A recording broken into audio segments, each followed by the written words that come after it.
On a quiet evening, as the sun dipped below the mountains and cast long shadows across the village, a group of people gathered around an old Zen practitioner. He was known for his wisdom and gentle ways, and people came to him often with their troubles and questions. After a moment of silence, a young man stepped forward, his face showing signs of impatience. "Master," he began, "I have read countless books, studied the ways of great teachers, and meditated for years, yet I feel there is still more for me to learn. I wish to attain enlightenment. Will you teach me?" The old man looked at him, his expression soft but thoughtful. "Very well," he replied, "but first join me for tea." The overflowing cup. The young man followed the old master into a small hut nearby. Inside, the air was warm, and the walls were lined with simple paintings. The master began to prepare tea with a quiet and practiced grace, each movement as deliberate as a meditation. Finally, he poured tea into a delicate cup and handed it to the young man. "Hold this cup carefully," he said, "and I will pour." The young man watched as the master poured tea into his cup. The cup filled quickly, yet the master did not stop pouring. Soon the tea began to overflow, spilling onto the young man's hand and dripping onto the floor. "Master, stop!" the young man exclaimed. "The cup is full. No more can go in." The old man stopped, looking into the young man's eyes with a slight smile. "Just so," he said. "Like this cup, you are also full. Full of your own knowledge, full of your beliefs, full of your own accomplishments. How can I teach you anything unless you first empty your cup?" The young man stared, stunned by the master's words. In that moment, he felt the weight of his own ego, his need to prove himself, and the ways in which he had blocked himself from truly learning. The lesson of the empty cup. The old master gestured for the young man to sit, and they drank their tea in silence. After a while, he began to speak, his voice soft but resonant. "You see," the master said, "when we come to learn, we must come as empty vessels. Only when we are empty can we be filled. But if you carry yourself full of your own pride, then nothing more can enter. The more you think you know, the less room there is for new wisdom to find you."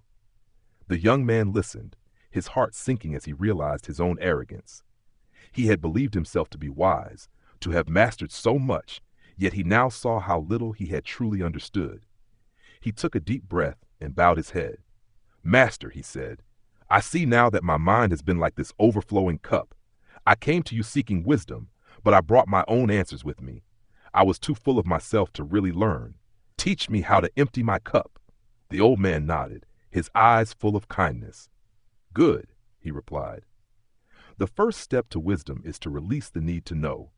When you let go of your own knowledge, you make space for greater understanding. Humility is the foundation upon which true wisdom is built. The quiet transformation. In the weeks that followed, the young man returned to the master, each time with an empty heart and mind, ready to receive whatever lesson was offered. He learned not only from the master's words, but from his actions, from the way he tended his garden, from the way he watched the clouds, from the way he listened to the birdsong at dawn. Over time, the young man found himself transformed. He no longer sought to prove his knowledge to others. Instead, he listened deeply, observing the world with new eyes. He let go of his need to be seen as wise and became a true student of life. His heart felt lighter, and the peace he once chased now filled him without effort. The final teaching. One day, as they sat together, the young man turned to the master. "Thank you for teaching me to empty my cup," he said. "I see now that learning is not about adding more, but about letting go." The master smiled. "Indeed, wisdom is not a destination, but a journey. And on this journey, the cup will fill and empty many times. Remember, whenever you feel full, it's time to empty again." The old man's words lingered in the air like a gentle breeze, and the young man bowed deeply, understanding that this lesson would last him a lifetime. Moral of the story. To truly learn and grow, we must first empty ourselves of pride and preconceived notions. Only with an open mind and a humble heart can we make space for new wisdom to take root. In life, we must remember that the greatest strength comes not from what we know, but from our willingness to release, to listen, and to begin again. Please like the video and subscribe to our channel. Thanks for watching.